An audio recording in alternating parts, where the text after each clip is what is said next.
আমি ডিএসপিকে বলেছিলাম যে যদি আপনারা না পারেন, উনি বলছেন যে ঠিক আছে আপনাদের কাছে কোথায় খবর আছে, যদি আমাদের খবর ওনাকে দিতে হয় তাহলে ওনার চেয়ারটায় বসে থাকার দরকার কি? আমরা যে ওই চেয়ারটায় বসবো। প্রতিবাদীরা পথের পরে দুর্বৃত্ত ঠান্ডা ঘরের পুলিশ, তোমার লজ্জা নাই, লজ্জা নাই। সংগ্রামী সংগ্রামী সংগ্রামী চৌদ্দ মঞ্চ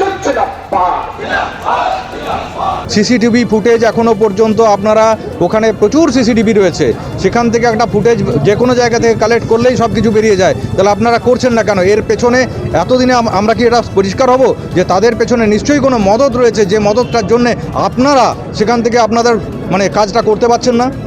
আমরা পরবর্তীকালে জানতে পেরেছি যে তাদের আইডেন্টিটি, তারা সবাই শাসক দলের সঙ্গে সংযুক্ত।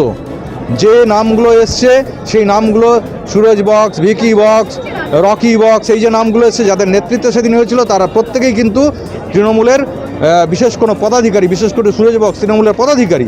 তাহলে আমরা স্বাভাবিকভাবে বুঝতে পারি এর মধ্যে একটা রাজনৈতিক যোগ রয়েছে।